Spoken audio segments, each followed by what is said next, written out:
And I'd like to welcome you here today. I am the Marketing Director for CoderZ, and today we'll be presenting a workshop that we call Cyber Robotics, a hands-on workshop. For those of you attending one of our webinars for the first time, allow me to tell you a bit more about us. Intelitech has been a pioneer of robotics in education for more than 30 years. Our cyber robotics learning environment, CoderZ, is an online learning environment where students learn to program virtual 3D robots, both in the classroom and in the CRCC, the Cyber Robotics Coding Competitions organized by the ISA Foundation. CoderZ makes learning STEM with robotics accessible, affordable, and enjoyable for all, and it is fully compatible with the LEGO Mindstorms EV3 robot. You can learn more about CoderZ by visiting gocoderz.com or by following CoderZ on Facebook or Twitter. Just a few technicalities before we begin. We will be recording this session and we'll share it with you and with other registrants once the webinar is done. We welcome your questions. To submit a question, simply type it in the question box in the lower corner of your GoToWebinar control panel or tweet it to us using the hashtag STEMinars. Adi will answer most of your questions at the end of the session. But let's start off by introducing today's presenter. Today's speaker will be Adi Shmorak. Adi is the VP of Product Innovation at CoderZ and the main creator of CoderZ's pedagogic courses. He will be speaking to us today on how to use cyber robotics to better teach STEM. Well, let's get started. Adi, the audience is all yours. Hello, everyone, and thank you for joining and taking the time. We appreciate it greatly. Hopefully, by the end of this webinar, you'll have a clear roadmap on how you can bring cyber robotics to all your students. I know it sounds like a big promise, but just so you know, over 36,000 students from 14 states are now actively participating in our 2018 fall season of CRCC.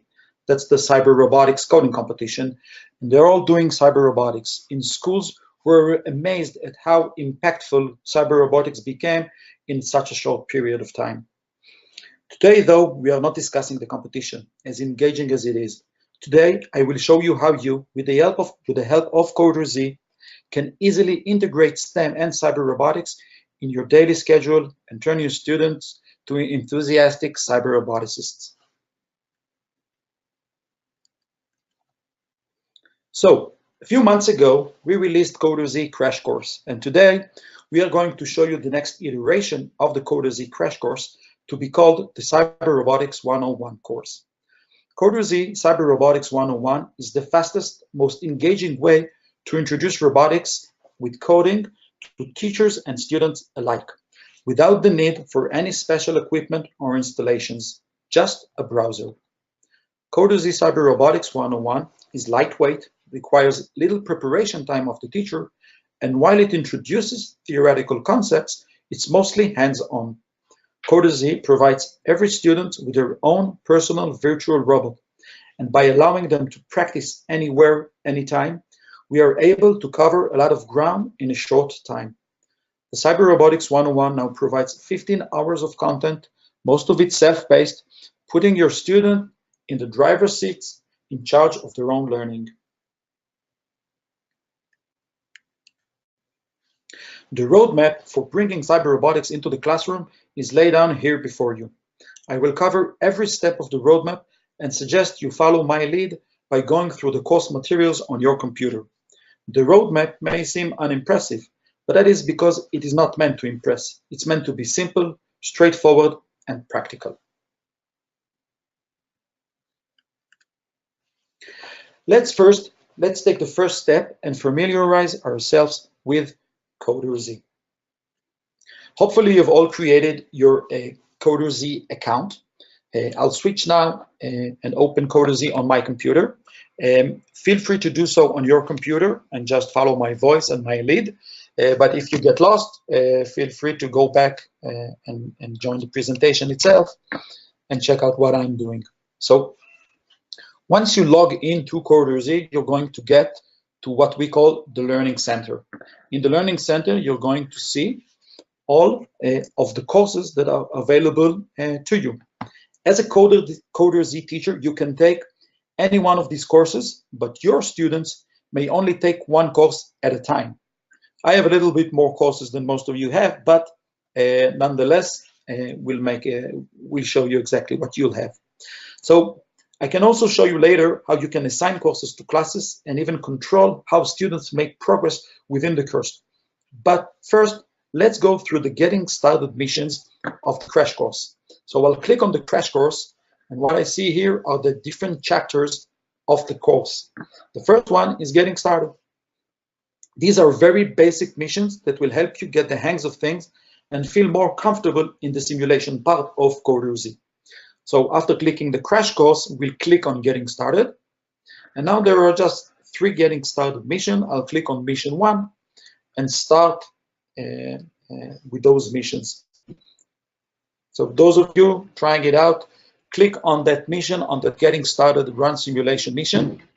And as you'll see, the CoderZ missions have walkthrough or tours, as we call them, for every mission. And those missions, those tools, guide the students through the missions, and they will also guide you. So let's follow the on-screen instructions. This will help us get a better understanding of how the simulation works. So as the name suggests, we start by just running simulation. I'll click next. To get you started, we place the base code. In no time, you'll be writing your very own programs.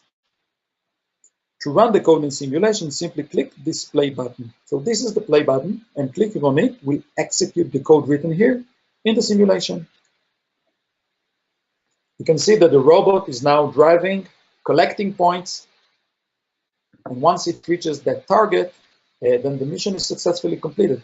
Again, this is the very first mission. It's very basic. It's just to show us how we can run simulation using that play button. I'll go to the next mission. Now we're going to the mission called Snap Blocks. We'll see how we can write code using the CoderZ simulation and the visual code editor. So writing code is as easy as snapping blocks together. This drive block is not connected and will not be executed. That is why it is grayed out. In CoderZ, we have blocks that can make up the entire code, and these blocks need to be connected to one another. Those of you that are familiar with Blockly or Scratch might already feel comfortable writing programs in CoderZ. Let's click next, and we need to fix this code. We have some broken code. It's not connected to the start, and all we need to do is to click and hold the gray drive block, and then drag it and snap it to the program start. And voila, my code is ready. And now I can run again, just as before my code. And you can see the simulation running. So we already know how to run the code in simulation, and we already know how to create code. Now, in this new mission, which is called adding blocks, we're going to add blocks that are not available to us on the canvas. It looks like someone forgot to add the drive block. The drive block is stored under the motor category. So let's add the drive block. We can't go anywhere without it. So let's open the motor category. I'll just click on it. Now I'll choose the drive block, and I'll drag it below the start block just as before. And this would be your very first program that you wrote all by yourself. Running it in simulation will execute it. And we've completed the last of the getting started mission. That would be the first pack of CoderZ. Now, if I go back to the crash course, I can see that now the getting started pack has a green progress bar that is which is full. This means that I've completed all this pack of the getting started mission that has 3 activities. There are additional packs that we definitely recommend you going through, and you will with the help of the course. But for now, the idea was just to get a little bit more familiarity with CoderZ simulation and CoderZ in general. So let's go back to the presentation. Oh, before going back to the presentation, I do want to show you a couple of other things within CoderZ environment. As teachers, you have different capabilities than students. As I mentioned before, you can take all the courses that you like, but students can only take one course at a time. So to manage students and their learning, you'll go to the next tab. It's called Your Classes. So click on your CoderZ account, and you'll be able to see all your classes. Since you don't have any, you'll just see a big message saying, open your new class. To open a class and invite students, you need to have student seats. This is when you purchase CoderZ account. You purchase it with a number of student seats. You're always able to track and see how many seats you have available for you in the account, in the profile. So click on your name to open the profile menu. It's on the top right corner, and then click on account. You'll be able at the bottom to see how many seats you have, when your account will expire, how many seats are available for you, etc.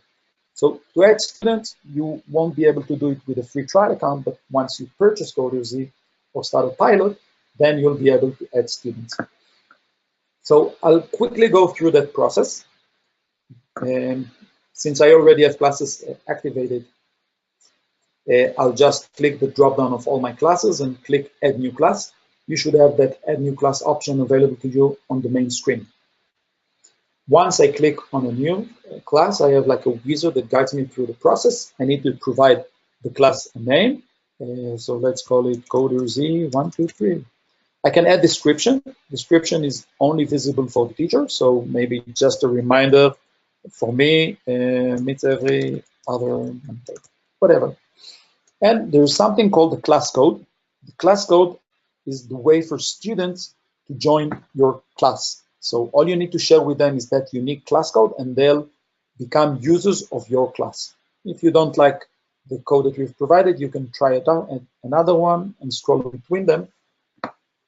And when hitting next, you're able to assign the course from all the courses that you have available. And you're also able to determine how students can progress in that course. So I'll run by this quickly. If you don't get it, it's not complicated, but we can go back to that at the end if you have questions. So there are different packs in each course, and the default option is that all the packs are open, meaning students can access any pack and any mission in the course. They can start with mission 1 and then mission 99, and that's okay. If you like, you can limit them to pack by pack, meaning they have to complete the first pack before the second pack automatically unlocks. They need to complete the second pack before the third pack unlocks, etc., etc. Or you can manually choose what pack you want to unlock for them. So specifically in the crash course, we have, I think, 9 packs, and you can determine which one you want to unlock for them. So if you meet once a week and you don't want them to skip ahead, you can each week unlock the next pack for them. You'll click next, and then we'll be able to add students. Remember that class code? Here it is. So you can tell your students, go to CoderZ and log in using this class code. There's a join class button in CoderZ login page, and they'll just put this code and they'll become students in your classroom. You can also copy this link, and this is a direct registration link to your class, and send it to your students via email. Or you can have us send invites on your behalf by putting their email addresses here. You can copy paste from the list or whatever, and we'll send the invite. Now, all the student management is compliance with COPPA, the Child Online Privacy Protection Act. So students below the age of 13 cannot provide us with any private information. We ask them for the parental email, for the email of their parent, and we send a request for the parent to complete the registration for the student. Until then, you'll see your students as anonymous and by their username. So they'll still be able to join, they'll still be able to make progress. You'll still be able to monitor the progress, but we cannot have their name on our records due to privacy. Once the parent provides that consent, then you'll be able to see that student with his real name. If you have questions, feel free to write them down in the chat box. My team is waiting for your questions. They'll answer you. And also, at the end of the presentation, we'll allocate time for me to answer all your questions. So, we've seen a few of the CoderZ missions. We've seen how we can, we've seen how we can set up a class and how we can invite students. And at the end of the presentation, I'll also show you all the help resources that we have. So you don't have to memorize all this. It's very easy to find how to do all those kinds of actions, and I'll show that. But let's move on and review the teacher's guide. The Cyber Robotics 101 course has an extensive teacher's guide to make things super easy and accessible. It's a concise teacher's guide that will take you through every step of the course. It's your portal to Cyber Robotics and includes all you need in order to run the class. So you can open the teacher's guide by clicking the teacher's guide in the crash course card. So if I'll go back to CoderZ, and I'll click back on the Learning Center, and I'll choose the crash course. You can see here there's the teacher's guide, but we've also made it available for you in the hands-out section of the webinar. So in your webinar control panel, there's a section called handouts, and there's a link to that PDF. So open that PDF either from CoderZ or from the link we posted on the hands-out. And let's go deeper. So the teacher's guide, which I already have available here, and scroll all the way to the top. So the teacher's guide is built so teachers with no background in robotics, coding, or STEM will find it easy to follow, while seasoned teachers will be able to easily expand it and adapt it to their own course materials, adding their own personal touch to the learning experience. Looking at the table of content on page 1, that doesn't include the cover page, that is.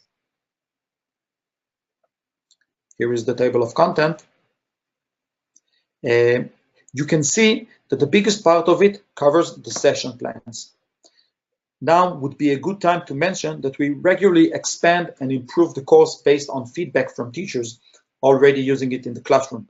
So I can also tell you that in the next couple of weeks, we will be releasing an update to that course in which we will not only rename it Cyber Robotics 101, but we will also expand it to cover 15 sessions at course spacings and more useful tips. So there's a lot to wait for. So let's go even deeper. Go to page 5 of the teacher's guide, where it says session format. So I'm scrolling down, and here it is, session format on page 5. I would like you to read it by yourself carefully. You can start with the bullets, so skip the first paragraph for now, and continue all the way down to the teacher's notes. It's just a couple of pages. And once you're done, I want you to write me in the checkbox, what is our recommendation for when students do not complete all the assigned missions during the lesson? So read those couple of pages on page 5 and 6. I'll keep it open for those of you that don't have that PDF open. Read it carefully, and once you're done, write in the chat box, what is our recommendation for when students do not complete all the assigned missions during the lesson?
So hopefully you've gone through those two sections. Let me know what is our recommendation when students are not able to complete all the missions during the time suggested.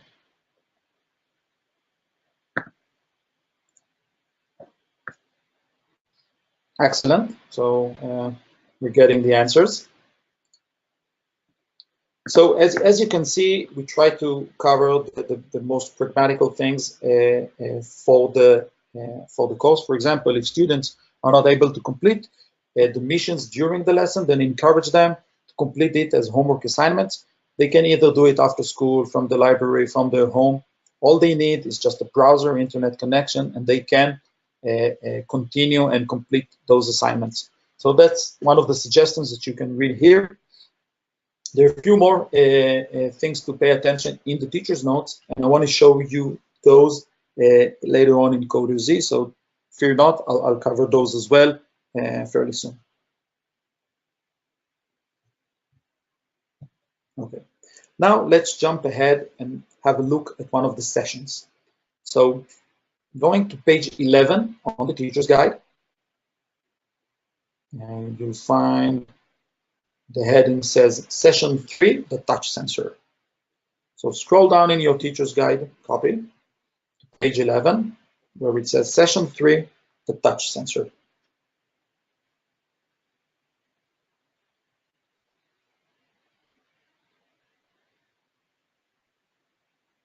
Now we can see how each session is presented to the class. This is where things get slightly more complex, but all sessions share the same format and flow.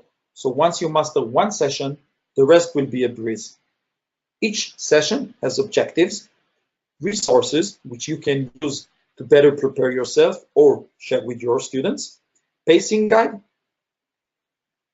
and tips.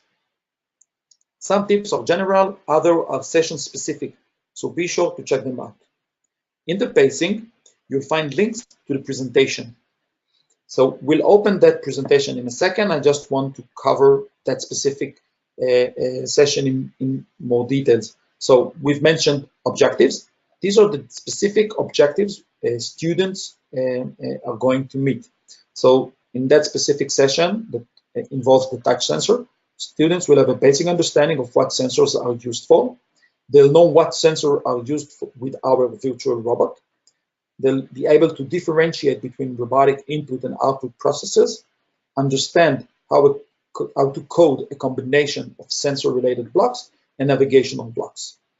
For the resource, there's the slideshow and a few support articles and video tutorials that we have prepared that can make the lesson more engaging, either for students that take it by themselves, self-paced, or if it's teacher-led. In the pacing itself, you'll see that you have instructions on which of the slides to go through, how long it should take, and what happens next. The format of all the sessions is the same. There's a theoretical presentation that provides the students with the background that they need, and then there's a mission time, playtime, in which they go into CoderZ, they solve missions. In some session, there's additional back and forth to some of the slides to cover more advanced topics. But all in all, it's mostly hands-on, as you can see. So let's now have a closer look at the presentation itself. Click the touch sensor link, either in the pacing or from the resources section. Click on it, and let's have a closer look at the slide itself. So open the presentation for session 3, the touch sensor. The link is on page 11 in the pacing section. It's also in the resource section. And let's quickly go through those slides. In each slide, we have added speaker notes.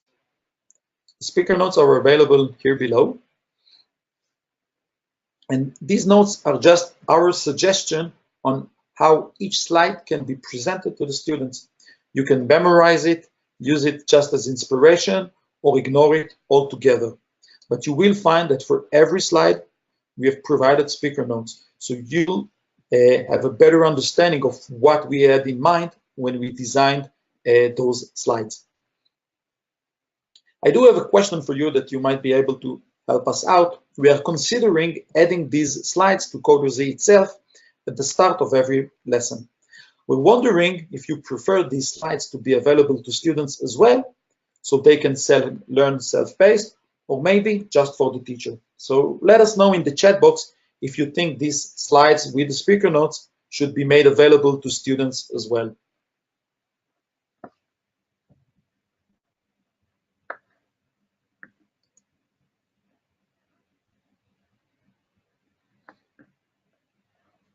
Another thing to point out while you're writing your answers is that whenever there's a section that the students need to log in and complete missions, then the pacing of the presentation is part of the presentation itself. So you don't need to have the teacher's guide side by side or printed out. The pacing of the lesson is embedded in the presentation. If they need to complete missions, then it says complete missions 1 to 8, and when they complete, they go back or move on to the next lesson.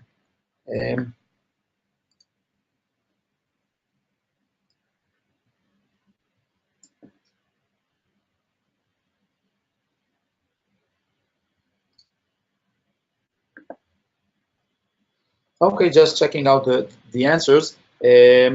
So we're getting like mixed emotions on that. And I know sometimes teachers would prefer students to not have access to all the course materials. So we can also create some kind of differentiation.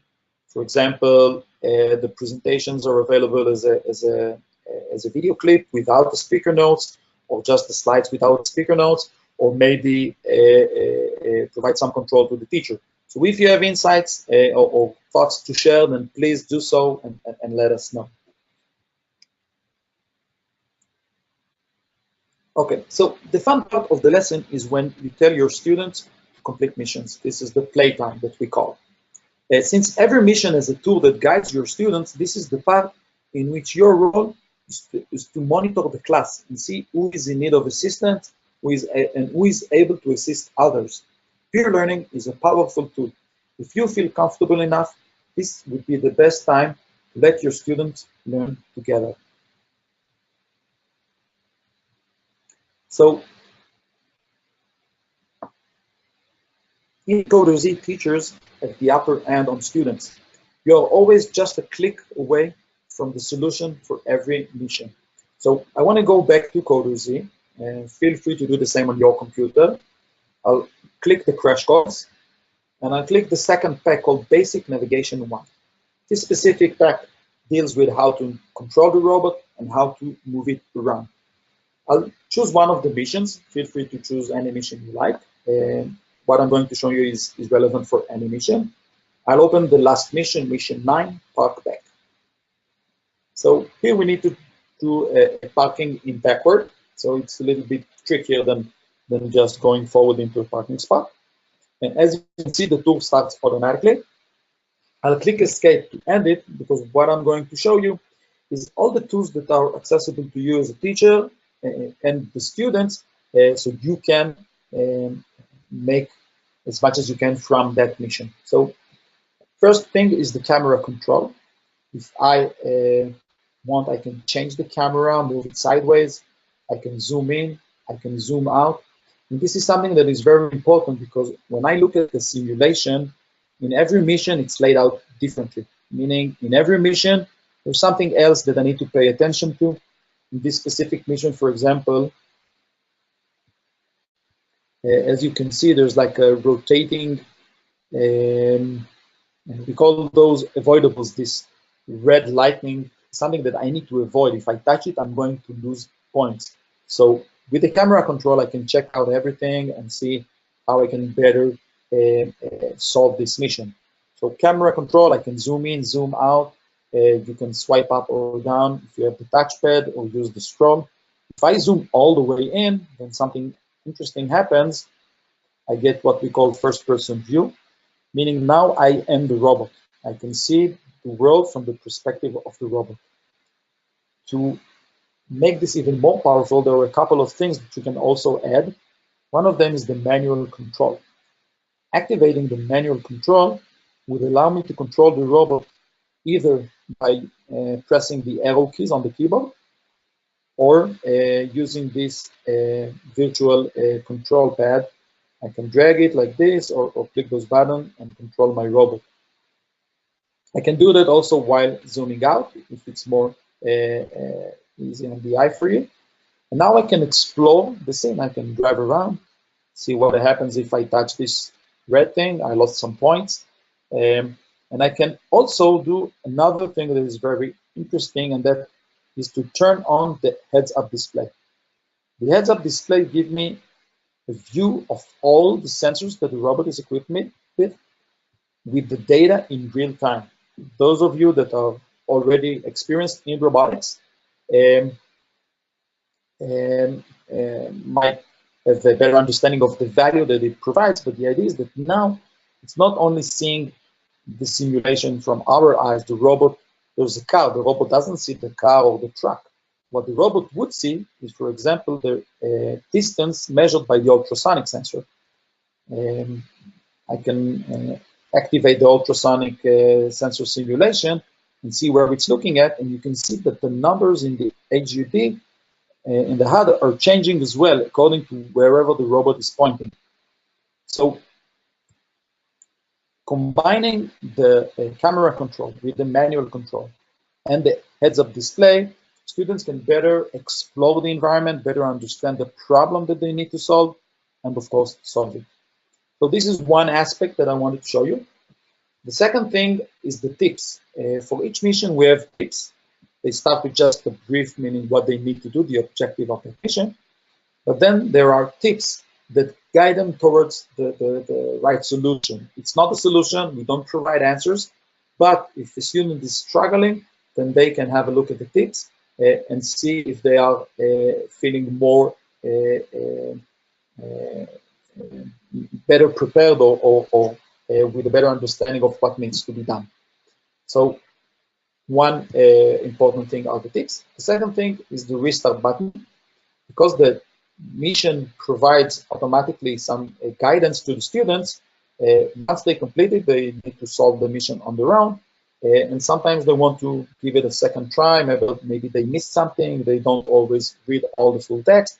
And that way they can restart a mission. In some missions, like this one, we don't provide any guidance, but this is just because they already learned all they need to learn to complete this mission. So in this specific mission, students should already know what needs to be done. The last thing that I want to show you is something that only teachers have, and that's the solution. So every teacher clicking on the mission menu here would have an option to open solution. If they click on it, it will load our solution for that specific mission, and they can run it. They can run it. You can see while running that the relevant blocks are highlighted. And of course, it works. So if you have a student that is asking you, hey, I couldn't solve it, what's the solution? You don't need to solve it right away. You don't need to have answers for everything. You can just click the open solution and you'll have our solution made available for you. If you have questions, that's great. I do have a question for you as part of our polls. So I would like to know why is it that you're interested in STEM and in robotics? So there's a question popping up on your screen. And let us know why you're interested in STEM and coding solutions like CoderZ. Is it personal interest? Are those subjects that you're teaching and want to improve your class? Maybe is it that you're taking an administrative role and you're looking for solutions? Please let us know.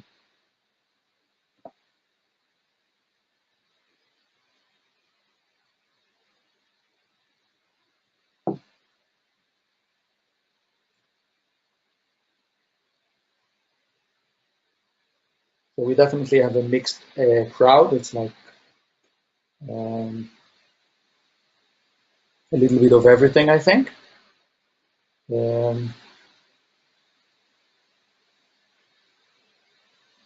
I'll give you a few more seconds to answer the poll.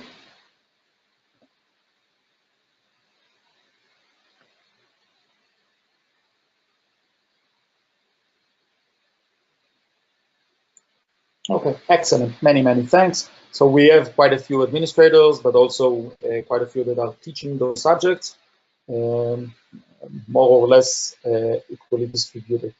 Um, okay, so thank you for sharing that information. So again, you have a lot of features within the simulation that can help you as a teacher or as a student make the most of CoderZ.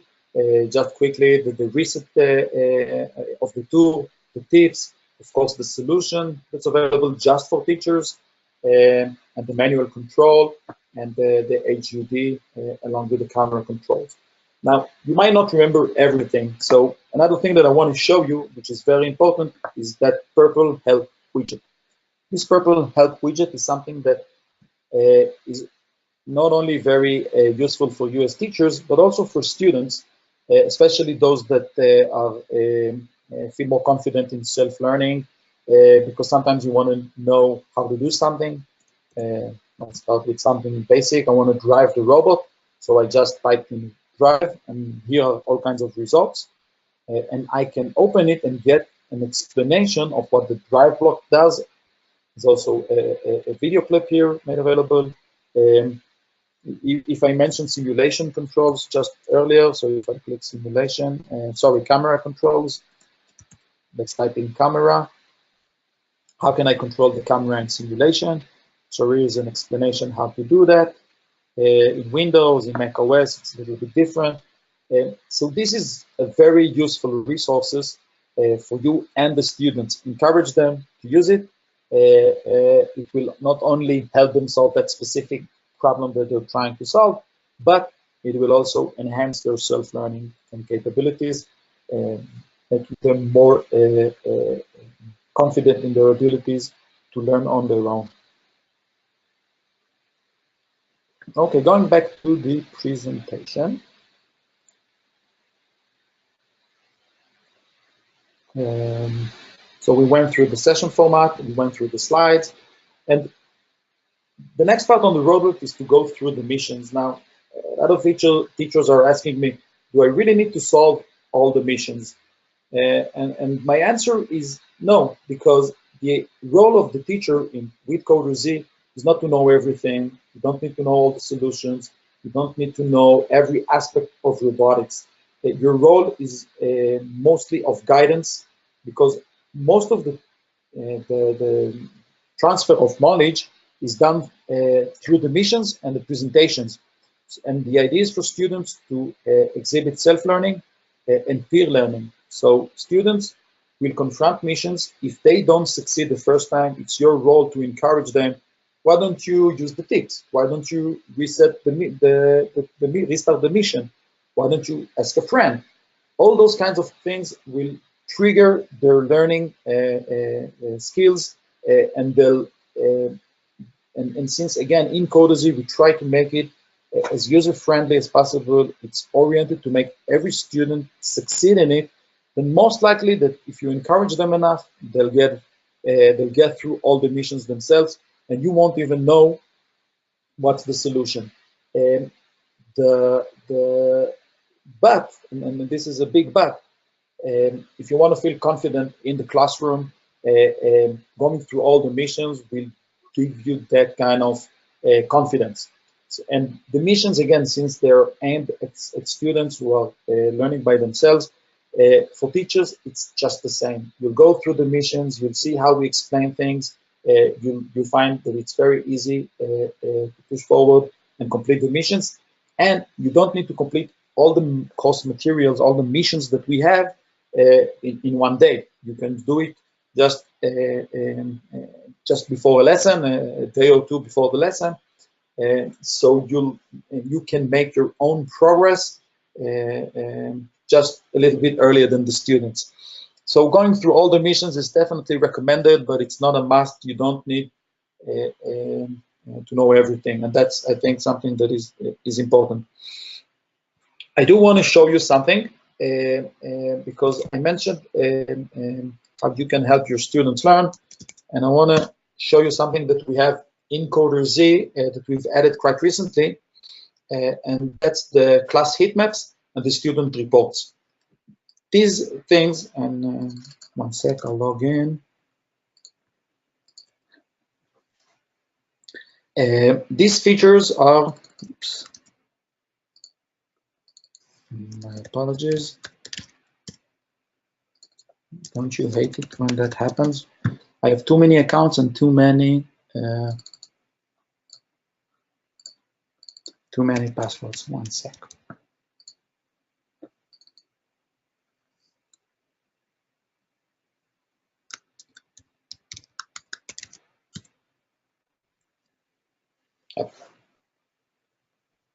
So when you go to your classes, what you're going to see is some kind of a heat map. There are not that many students, so it's a little bit slim, but I have a class called Demo Class 2018. I can switch between other classes.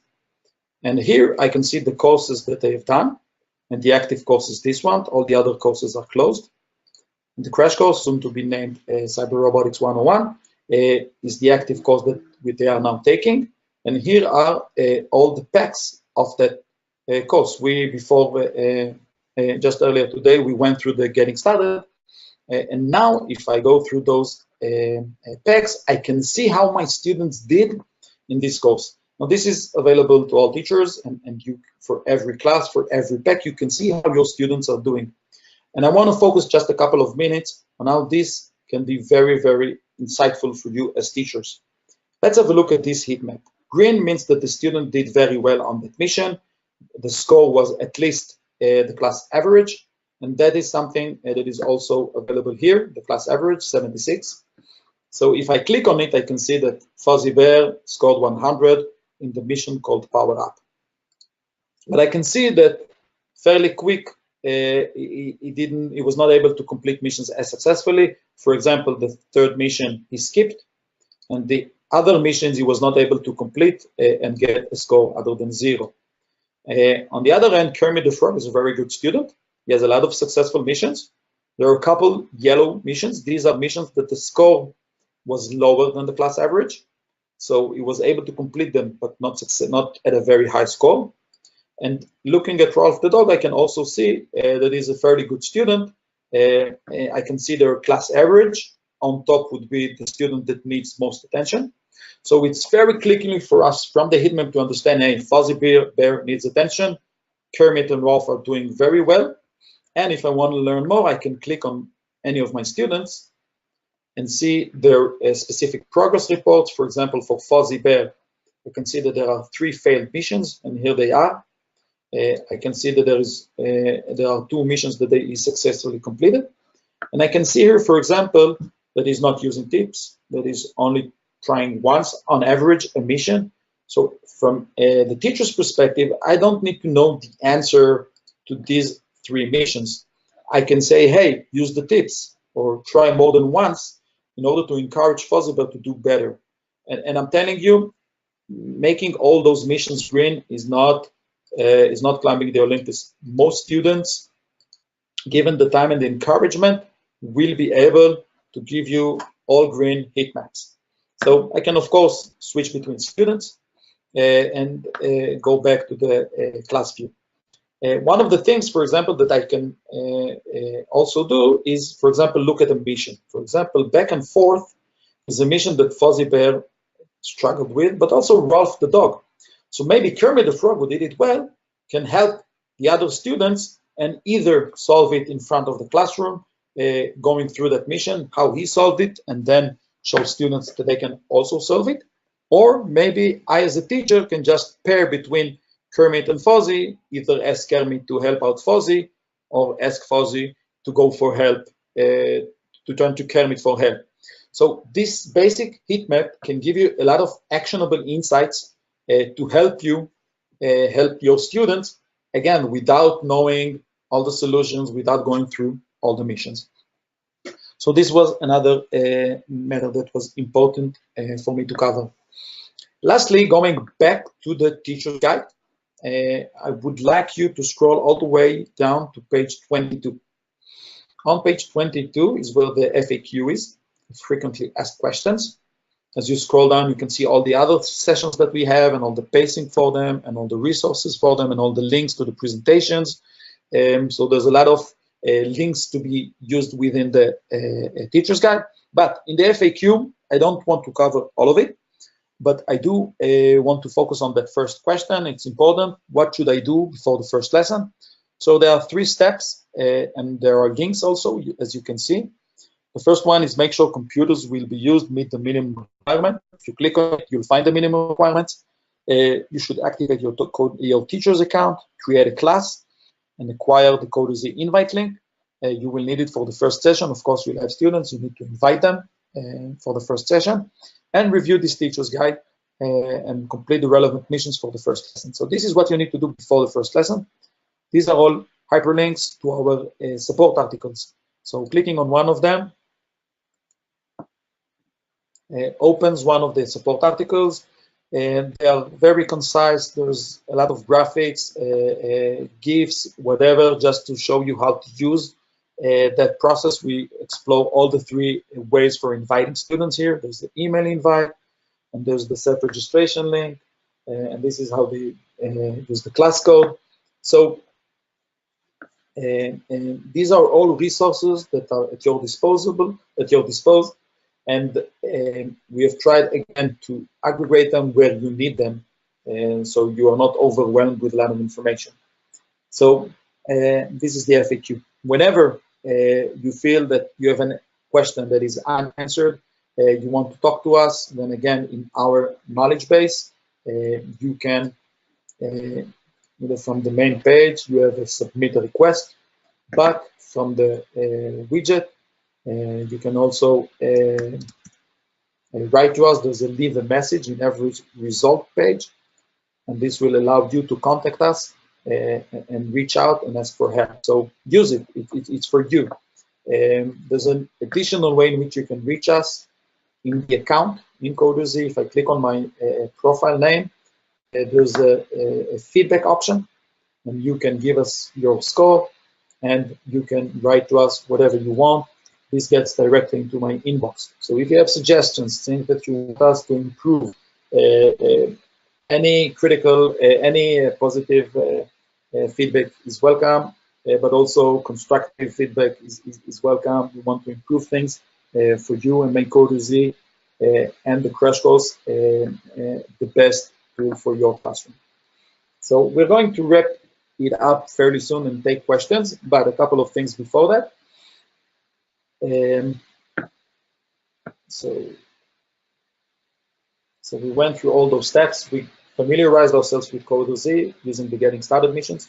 We reviewed the teacher's guide, looked at how what are the teacher notes that we've made, went through the session format, dove into one of them as an example to see the pacing, to see the resources available, the objectives, that way better understand how the session format works.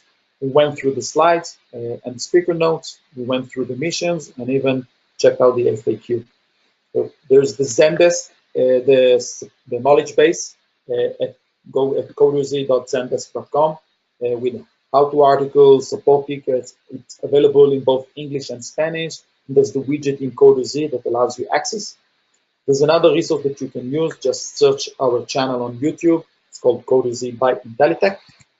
If you go there, there's a playlist called CoderZ Tutorials. Talks about videos about the Learning Center and the progress reports and heat maps that I've just shown you. There's also steering and weight and smart blocks, and we're constantly adding more and more clips. So this is something that you can definitely use.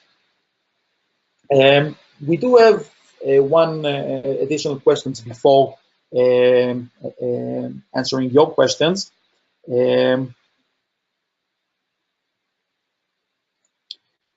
After seeing CoderZ and what the cyber robotics is all about, how likely are you to implement it? So let us know what you think of CoderZ and the cyber robotics program that we have just shown you. And while you're taking the time to answer, I'll have a look at the questions that you've sent us during the presentation, and will do my best to answer them all.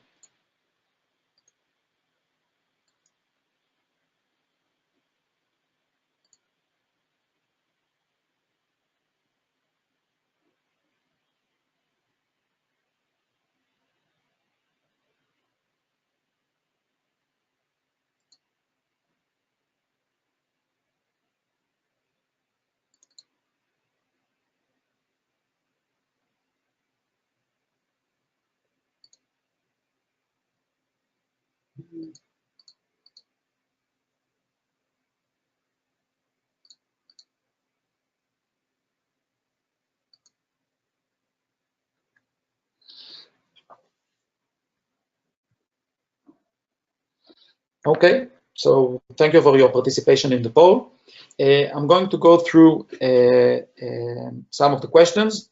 Some I think I already answered during the presentation, but if you have additional questions, please send them now in the chat box, and I'll answer them.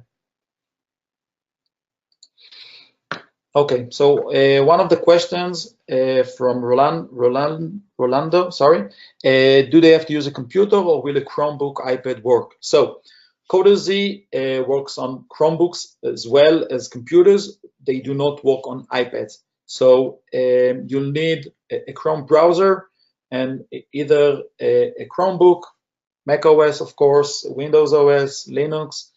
My apologies, no iPads.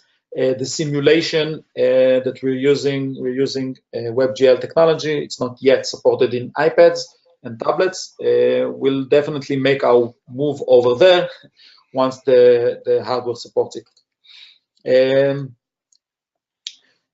What grade levels does this work best? So we had in mind middle school students, but CoderZ, especially the cyber robotics course, is introductory. So you don't need to have any experience in programming or in robotics or in STEM. So you can start at younger ages, but if your students are lacking that fundamental background, then you can do it even in high school level. So we focused on middle schools, but upper elementary would definitely have the capacity to work with CoderZ and have fun while doing that. And even high school students that have not had the chance to gain experience in coding or robotics, they would have a great time. And the only thing to consider is when not working in middle schools, that the pacing might take a little bit longer or shorter, depending on that age group.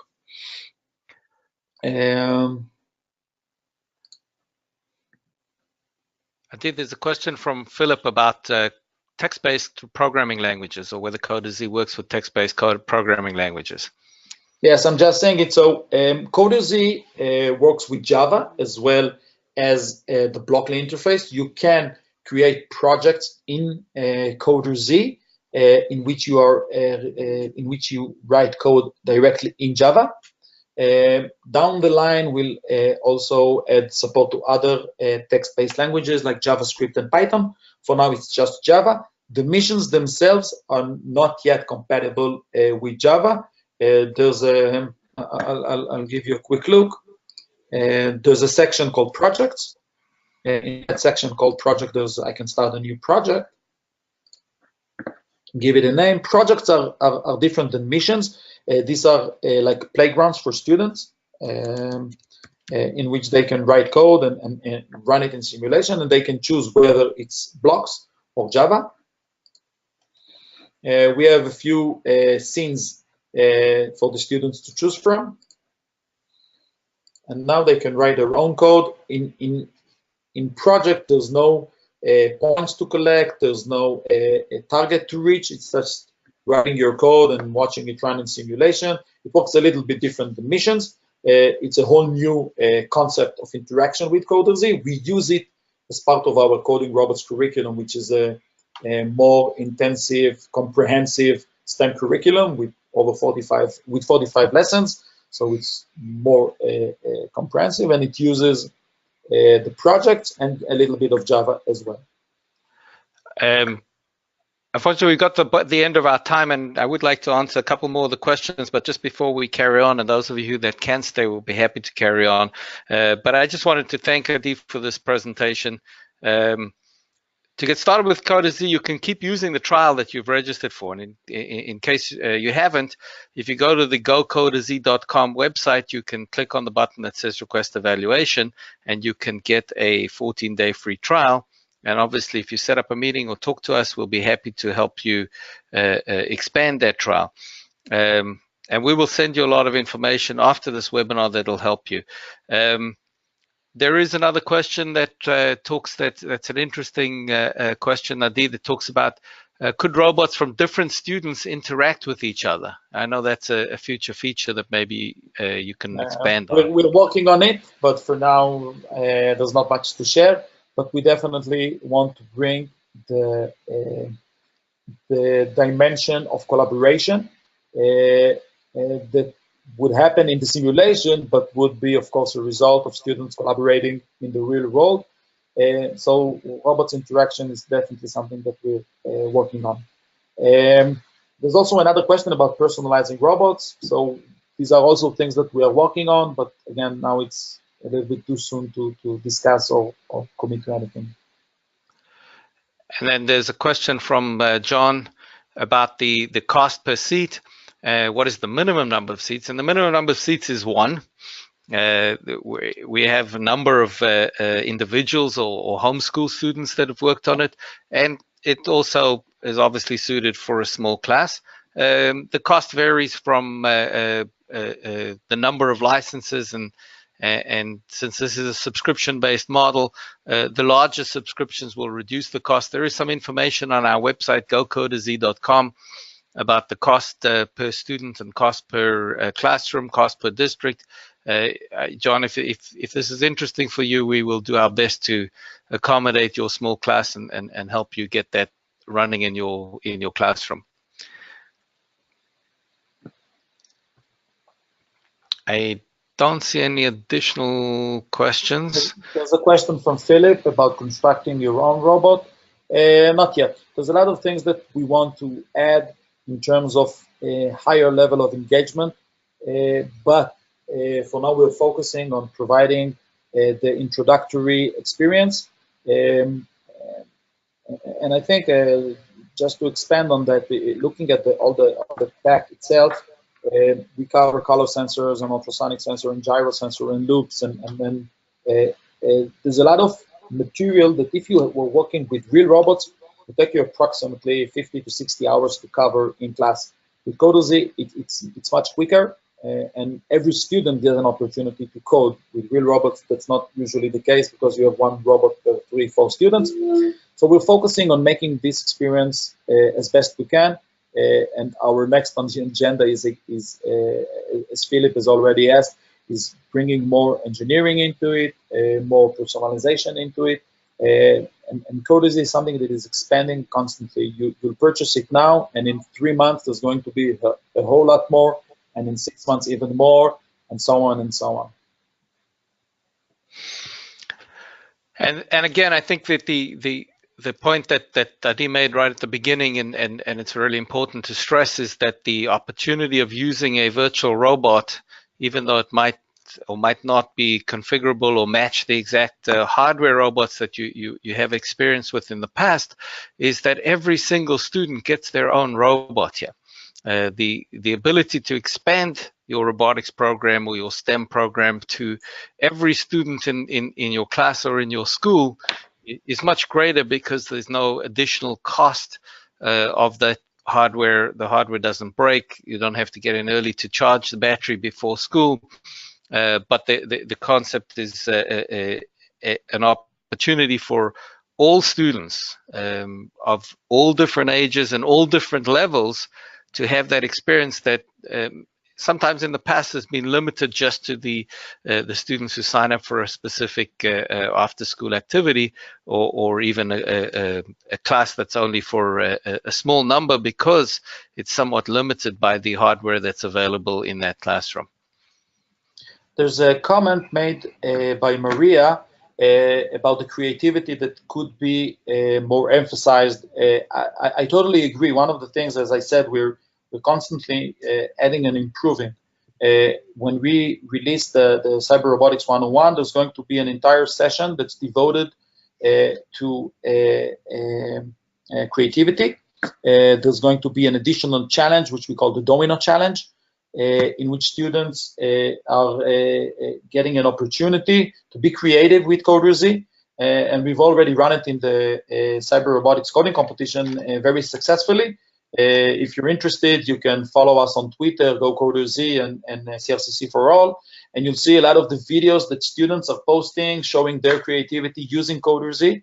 And what you're saying, Maria, I couldn't agree more, and that's the type of feedback, constructive feedback that we use to improve CoderZ and make it a better tool in the classroom.